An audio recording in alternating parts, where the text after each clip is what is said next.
Hi hello welcome to T T academy.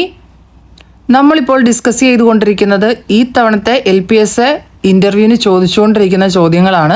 അതുകൊണ്ട് തന്നെ അതേ പ്രാധാന്യം നൽകി വളരെ കാര്യമായിട്ട് തന്നെ ഈ വീഡിയോ നിങ്ങൾ കണ്ട് LPUP ഇൻ്റർവ്യൂവിനായിട്ട് തയ്യാറെടുക്കേണ്ടതാണ്.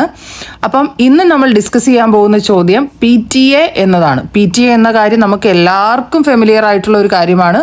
നമ്മൾ PTA മീറ്റിങ്ങുകൾ പലത് കണ്ടിട്ടുണ്ട്, ചിലവർ അറ്റൻഡ് ചെയ്തിട്ടുണ്ട്, നമ്മൾ നടത്തിയിട്ടുണ്ട്, പല മീറ്റിങ്ങുകൾ കോർഡിനേറ്റ് ചെയ്തിട്ടുണ്ട്.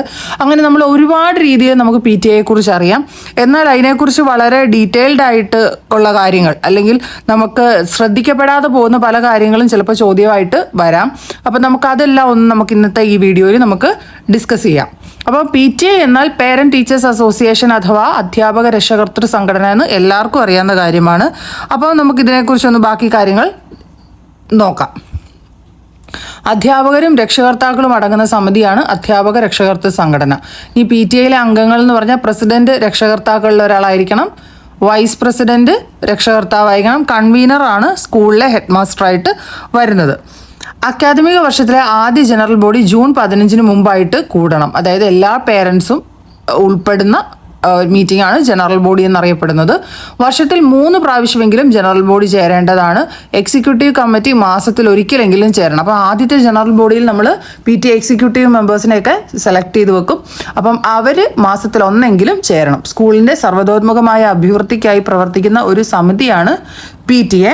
ഈ PTAയുടെ പ്രധാന പ്രവർത്തനങ്ങൾ എന്തൊക്കെയാണെന്ന് നോക്കാം.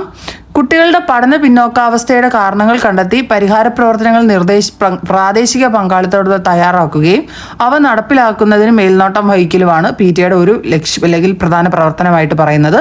ഉച്ചഭക്ഷണ പരിപാടി പോഷകസമൃദ്ധമാക്കുന്നതിനും മികച്ച രീതിയിൽ സംഘടിപ്പിക്കുന്നതിനുള്ള പ്രവർത്തനങ്ങൾ ആസൂത്രണം ചെയ്യൽ, വിവിധതരം ലാബുകൾ, ലൈബ്രറി, മറ്റ് ഭൗതിക സൗകര്യങ്ങൾ തുടങ്ങിയവ മെച്ചപ്പെടുത്തുന്നതിനുള്ള പ്രവർത്തനങ്ങൾ, സ്കൂൾ വികസന പരിപാടിയുടെ രൂപീകരണവും നടത്തിപ്പും മോണിറ്ററിങ്ങും, റിസോഴ്സ് മാപ്പിംഗ് നടത്തി ലഭ്യമാകുന്ന പ്രാദേശിക വിഭവങ്ങൾ കണ്ടെത്തൽ, രക്ഷിതാക്കൾക്കുള്ള ബോധവൽക്കരണ ക്ലാസുകൾ സംഘടിപ്പിക്കൽ, LSG local self government, SSK സമഗ്ര ശിക്ഷ കേരള എന്നിവയുടെ ഈ മറ്റു വരുമാന സ്രോതസ്സുകളുടെയും ഫണ്ടുകൾ ഫലപ്രദമായി വിനിയോഗിക്കൽ, വരവ് ചെലവ് കണക്കുകൾ സൂക്ഷിക്കൽ.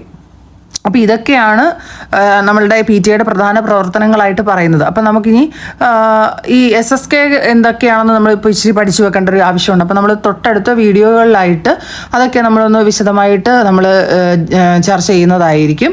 അപ്പം ജസ്റ്റ് ഇപ്പം PTA എന്താണ്, PTAയിൽ ആരൊക്കെയാണ് അംഗങ്ങളായിട്ട് വരുന്നത്, സ്കൂൾ ഹെഡ് മാസ്റ്റർ PTA മീറ്റിങ്ങിൽ ഏത് റോളാണ് വഹിക്കുന്നത് തുടങ്ങിയ കാര്യങ്ങളൊക്കെ ഒന്ന് ഓർത്തു വെക്കുക. അപ്പം പിന്നെ പ്രധാന പ്രവർത്തനങ്ങളായിട്ട് ഒരു 2-3 എങ്കിലും നമ്മൾ ഒന്ന് പഠിച്ചു വെക്കുന്നത് വളരെ നല്ലതായിരിക്കും.